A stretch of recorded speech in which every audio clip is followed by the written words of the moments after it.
3 men stepped into the same cathedral of stone and ice, Glacier National Park, and met 3 very different endings.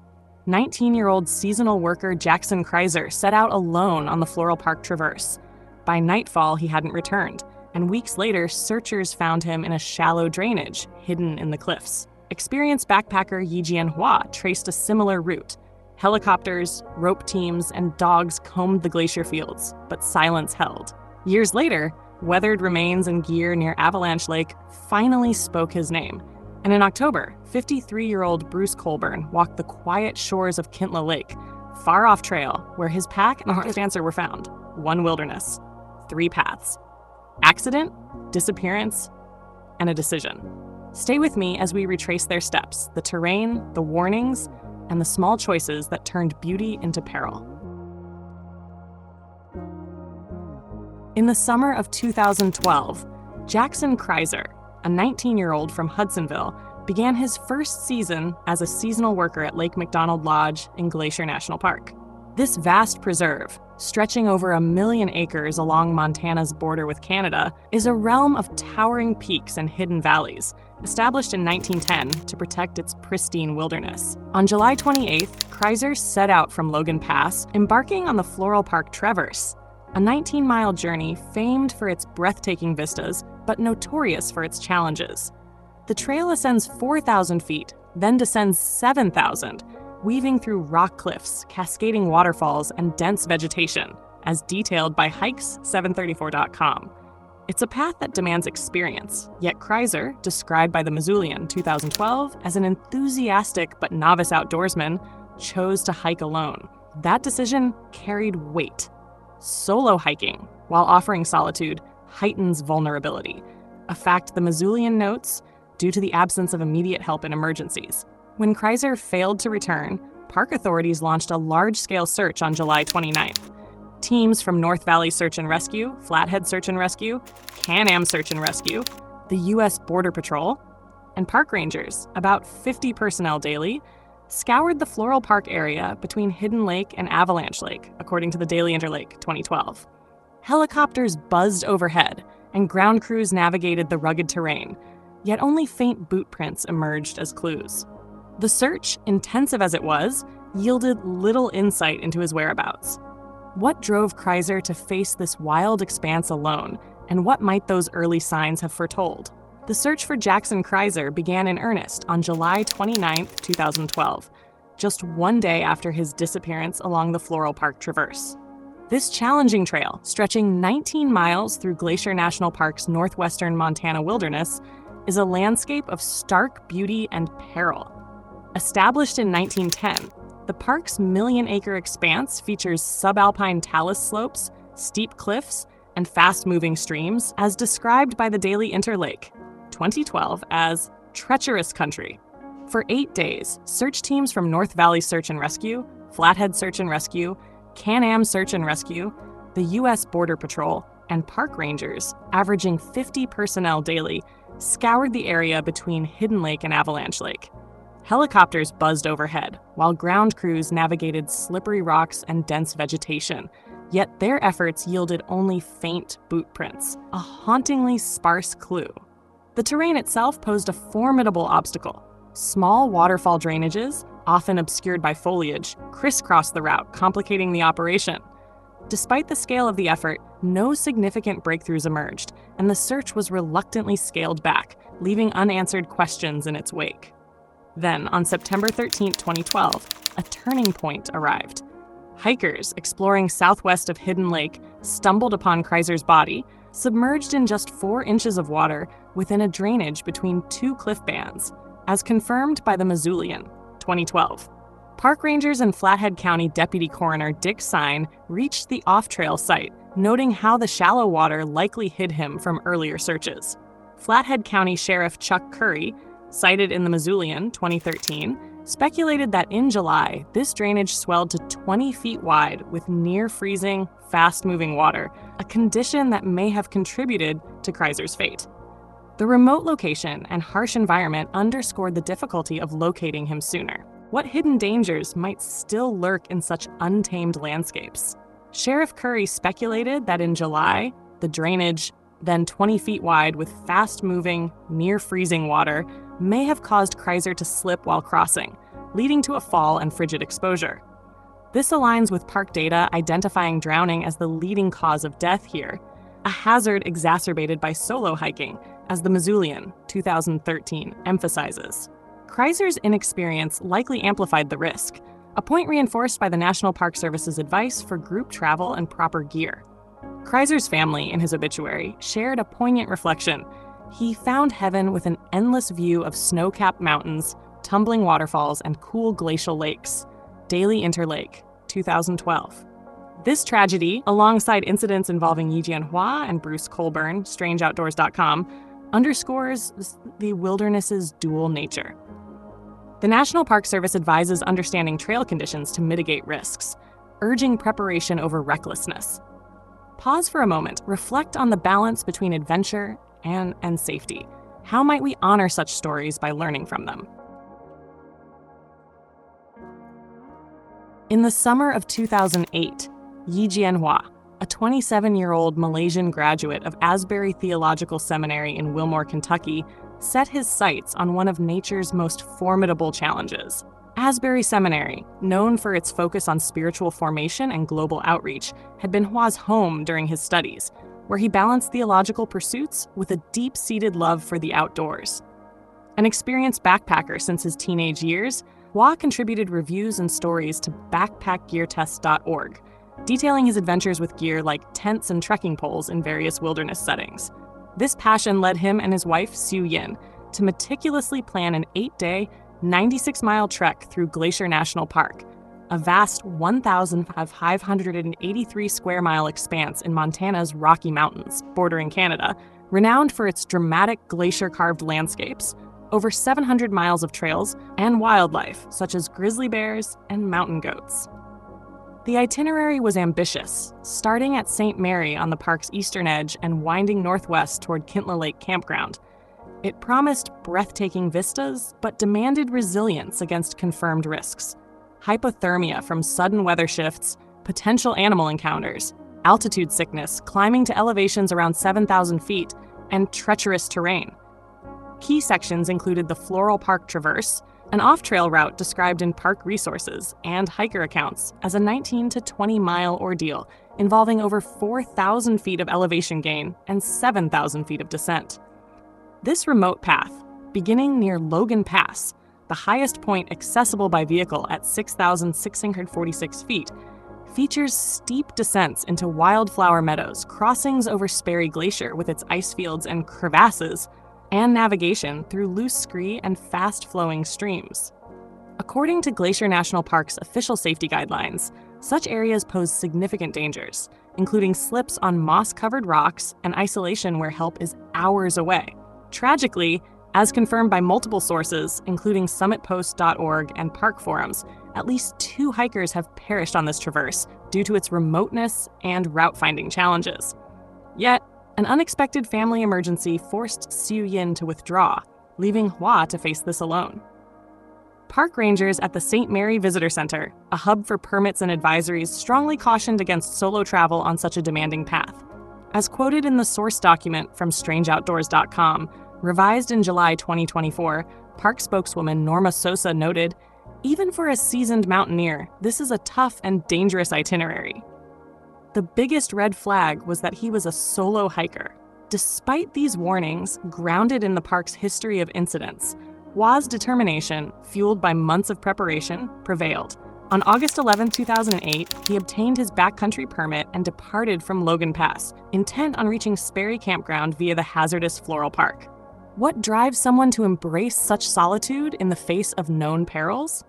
Perhaps it's the call of self-discovery. Yi Jianhua's journey took a perilous turn as he descended into Floral Park, a scenic yet isolated stretch of Glacier National Park, nestled between Logan Pass and Sperry Chalet. This remote area, known for its grassy slopes and vibrant wildflowers in spring, transforms into a challenging expanse of ice, crevasses, loose scree, and fast-flowing streams by late summer. What happened in those critical hours remains a matter of speculation, but the evidence pointed to an abrupt end near Floral Park or beyond. An extensive search unfolded, mobilizing over 20,500 man-hours. Helicopters equipped with heat-seeking FLIR technology scoured the skies, while canine teams, horseback riders, and a 15-member rope-trained team focused on Sperry Glacier's crevices. 3 inches of new snow had fallen since Hua's last known movements, obscuring any footprints. Interviews with other backcountry permit holders yielded no sightings of a solo hiker. Theories emerged. Did he fall into a hidden crevice, swept away by a stream, or tumble off a cliff with loose rock or snow concealing his body? The absence of gear like walking poles or his backpack, as noted by veteran mountaineers cited in the document, suggested no animal attack, a disputed detail left unresolved. The search's intensity reflected the park's vastness and the unpredictable terrain, raising questions about the limits of human effort in such wilderness. What does this relentless pursuit tell us about our need to understand the unknown? Perhaps it's a reminder of nature's quiet power, waiting to be respected.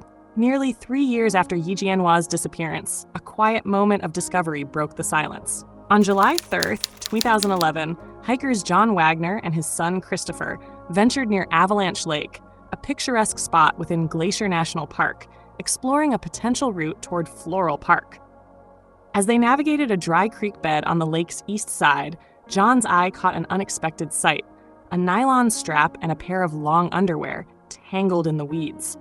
This remote gully, far from typical trails, prompted them to report their find to park rangers, a decision that would unravel a long-held mystery.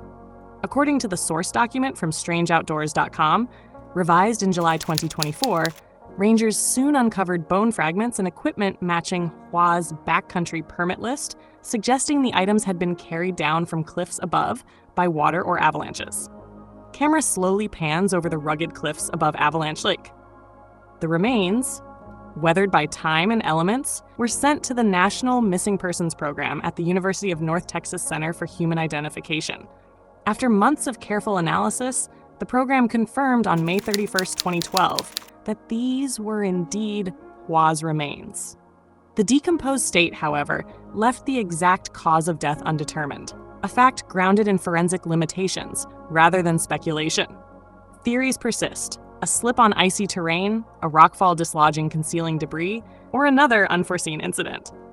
The source document notes that avalanches or swift streams likely transported the remains, aligning with the park's history of such natural movements, though no definitive evidence settles the debate.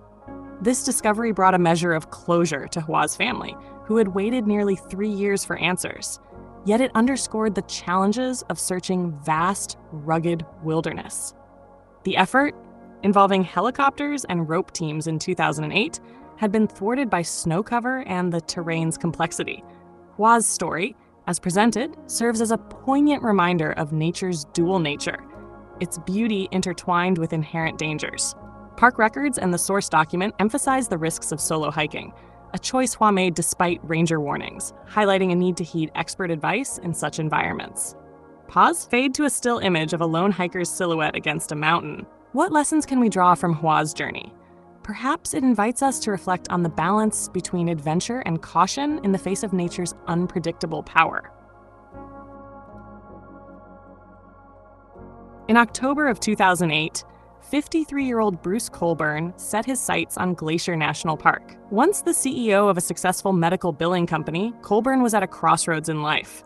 Recently unemployed and perhaps seeking clarity, he chose solitude in one of America's most remote and unforgiving landscapes. Glacier, with its million acres of jagged peaks, icy waters, and roaming grizzly bears, has long drawn those searching for something deeper. For Colburn, it was to be more than just a trip. He told his family it could last a week, or maybe an entire month. To them, it sounded like a retreat. To him, it may have been an escape. On October 7th, he landed at Glacier Park International Airport. After a night in a nearby hotel, a helpful employee drove him north to the rugged edges of the park. The next morning, he spoke with a ranger. He carried new gear, a fresh backpack, a tent, and spoke of hiking deep into the wilderness. When told he'd need a permit for backcountry camping, Colburn declined. Instead, he chose Kintla Lake Campground, a site that required no paperwork, no oversight. The ranger noted his choice. Perhaps it was convenience, perhaps it was a wish to remain unseen. 2 days later, on October 9th, Colburn was spotted heading along the shores of Kintla Lake. Autumn had emptied the trails. Few hikers ventured there so late in the season. Beyond the lake lay dense forests and steep ridges where silence falls early. This was the last time anyone saw him alive. Colburn's journey to Kintla Lake leaves us with a portrait of a man walking into wilderness, seeking quiet, maybe peace, but also distance from the world he left behind. For 2 weeks, there was silence. No calls to his family, no word of his return. Then, on October 23rd, concern turned into alarm. The hotel employee who had driven Bruce Colburn to Glacier realized he had not come back, nor kept the promise to check in. That call to authorities set in motion a search that would grow far larger than most cases in the park. By October 26th, Glacier National Park officials launched a coordinated effort. The terrain around Kintla Lake is vast. Thick forests, steep ridges, and deep waters that conceal more than they reveal. Search teams focused on nearby trail corridors, Kintla Lake itself, the Bowman Lake drainage, and the rugged trail toward Goat Haunt at the Canadian border. Over 30 people were involved: park rangers, Flathead County Sheriff's rescue teams, U.S. Border Patrol, even the FBI.